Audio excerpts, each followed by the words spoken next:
So the other day I was on Pinterest and I found this hexagonal box that I thought would be absolutely wonderful to tell the story of Easter. And so I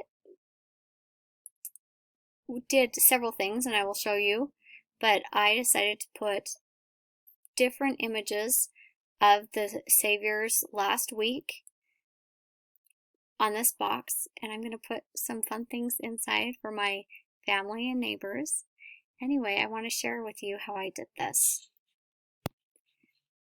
Debbie's Designs is the website where the box instructions are at, and this was her original design. And on here she has a tutorial and she tells you exactly where to score these at. And this is along the long edge. I decided to do it without this.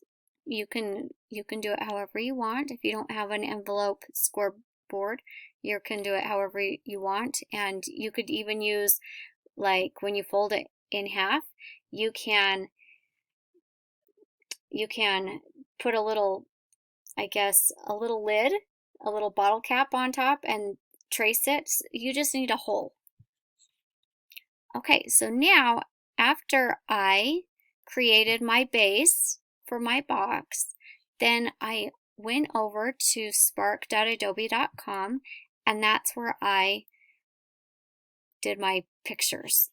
And I have to back up for a second. Before I did that, I went to churchofjesuschrist.org and I downloaded some beautiful pictures of the Savior's last week on this earth and also other pictures of Christ to my desktop, and then I went to spark.adobe.com.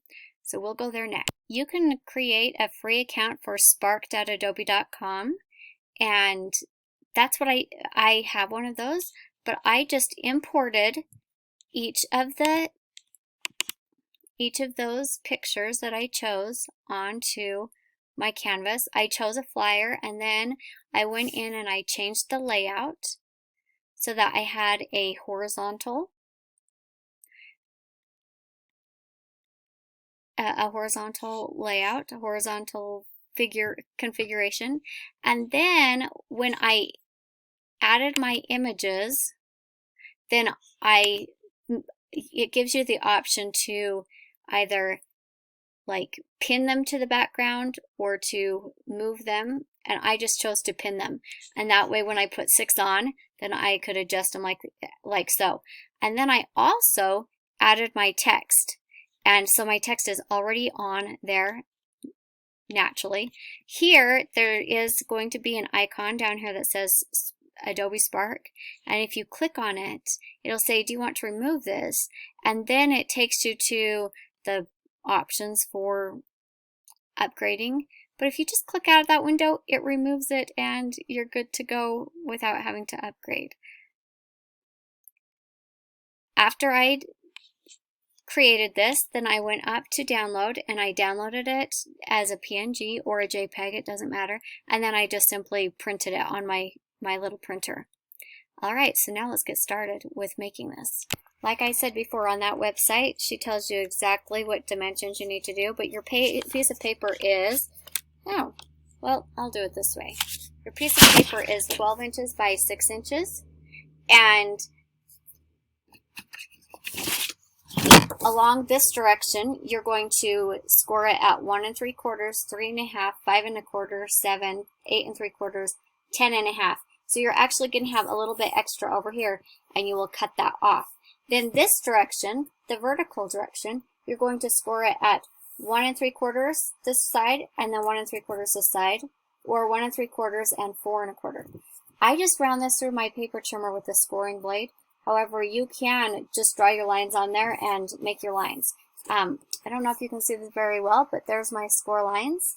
I have taken and cut this one.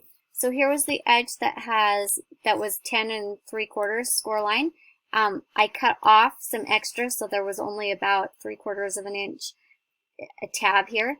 And then I came down and cut on a diagonal till this line, and then straight down.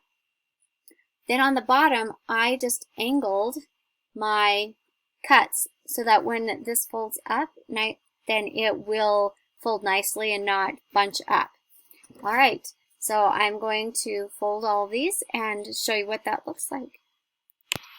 I went ahead and just folded every single score line there was, and this is what I came up with. Now, something I found that I really liked was that this top part, I decided to fold it in half the opposite direction. And so when I did so, I folded the top and I lined it up to right here. And maybe I can do it right here or not. Just created another crease because I found like that it helped with the folding of the top. Anyway, so there is that, and I'm going to go ahead and do that off camera. So there's that crease all the way across. And now what I'm going to do is glue all of my pictures on. And when I do so, I'm going to put them in order. Each of these is going to go inside of a panel. And when I designed them and printed them, I made sure that they would be just smaller than each of these panels. So I'm going to glue them on there, and I'll be back in a minute. I've glued my pictures into my different panels, and I left a little teeny border around each of them so that when I fold this up, they won't go quite to the edge. It'll look like it's got a little bit of a frame around each picture. All right, so at this point, I'm going to put some glue right along this edge, and then I'm going to fold my box right onto it so that it lays flat. So I'm putting glue on here, and then I'm going to fold this over and press down. Alright, so now I've got my box all glued together, and I'm going to come up here into this top section, and I need to make my little holes for my ribbon to go through. And on the website, they did it with the envelope punch board. I understand that not everybody has one, so I just found something that was round, and I'm going to take this edge it's already folded, and I'm going to put this on there, and I'm just going to trace it and then cut that out. And then afterwards, I'm going to use this as my template for the other corners, or the other edges. All right, so it looks like this now, and now I'm just going to move on to the next one. This now becomes my edge that I'm working with, and I'm just going to fold this over and cut around. And you're going to do that with every single side. So I'll pause this. Okay, so now I've got all of those done, and notice they are not complete circles. They're more like a pointed oval, and that is totally fine because I don't want a big, huge circle. I just needed a little off of the edge. All right, so that's ready. Now on the bottom side, I'm going to put a little bit of glue right here, and I'm going to fold the opposite side in. And then I will glue, well, I'm going to do that and then show you. So I glued the opposite sides together, and now I'm going to put some glue right here in the center, and I will choose 2 more to glue that are opposite. And then I'll glue the other 2 so it comes together like so. At this point, now that I've got all of my sides, or the bottom pieces, glued together, I'm going to flip it over and I'm going to put my hand in and push down. And my box looks pretty well done. I'm going to cut a large measure of ribbon, and I'm going to thread it through here and then fold it in. And so it's going to look like this. When you run your ribbon through, decide which panel you want to be the front panel, because you need to decide when you start.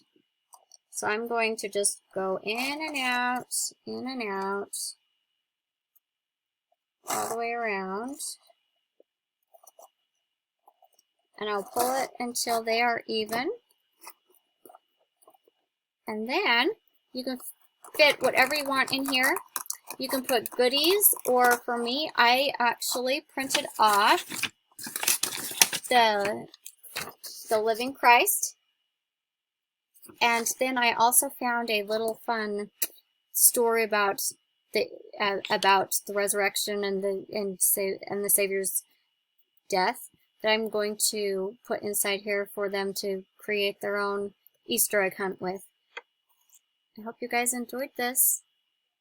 Love you. See you. Alright, okay, I have to just do this. Isn't that adorable? I just love it. And that's what it looks like on top. It doesn't close all the way, but I'm okay with that. I just think it's so cool looking.